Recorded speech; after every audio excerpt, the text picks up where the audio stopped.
नमस्कार दोस्तों, स्वागत है आप सभी का हमारे YouTube चैनल HG की कहानी पर। तो चलिए शुरू करते हैं। 13वीं सदी की बात है, जब अरब के रेगिस्तानों में कई छोटे छोटे कबीले रहते थे। उन्हीं में से एक था बनी हाशिम कबीला। इस कबीले में एक युवक था, अब्दुल हकीम। वह नमाजी, ईमानदार और नेक दिल इंसान था, लेकिन उसमें एक अनोखी बात थी। उसकी आंखों में आग थी और दिल में बहादुरी। उसके पिता एक योद्धा थे, जो दुश्मनों से अपने कबीले की रक्षा करते करते शहीद हो गए थे।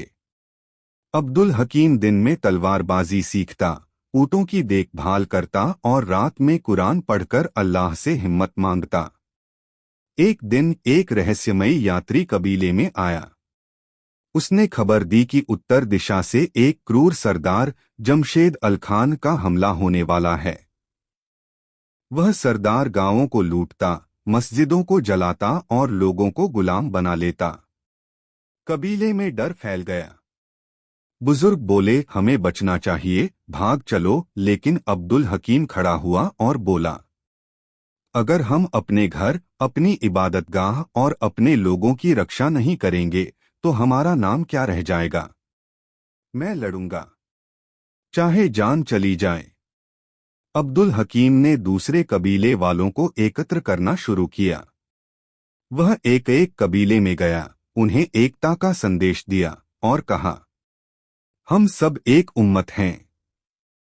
अगर एक पर हमला होता है तो सभी पर हमला होता है।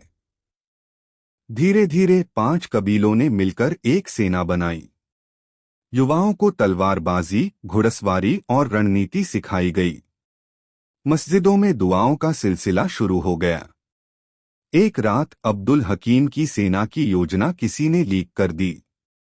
एक गुप्तचर पकड़ा गया, जिसने बताया कि सेना की चालें जमशेद को पता लग चुकी हैं। कबीले में घबराहट फैल गई।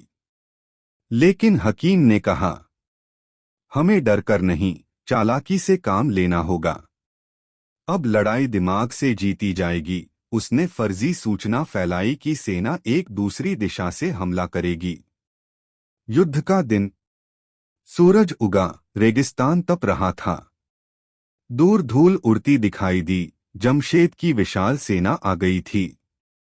लेकिन अब्दुल हकीम ने अपनी सेना को पहाड़ियों के पीछे छिपा रखा था। जैसे ही जमशेद की सेना कबीले में घुसी, पीछे से हमला हुआ। तलवारें टकराईं, तीरों की बौछार हुई। लड़ाई घंटों चली। अब्दुल हकीम खुद जमशेद के सामने आया। दोनों में भीषण युद्ध हुआ। जमशेद ताकतवर था, लेकिन हकीम में अल्लाह पर यकीन और अपने लोगों के लिए जुनून था। आखिरकार हकीम ने जमशेद की तलवार को झटका देकर गिरा दिया और कहा, अगर तौबा करेगा तो जिंदा रहेगा, वरना इसी रेत में दफन हो जाएगा। जमशेद ने सिर झुका लिया। उसका अहंकार टूट चुका था। एक नया सवेरा। जमशेद को कैदी बनाकर वापस लाया गया। लेकिन अब्दुल हकीम ने उसे सजा देने के बजाय इंसाफ और दया का रास्ता दिखाया। उसने उसे इस्लाम की शिक्षा दी और सच्चाई से जीने का सबक।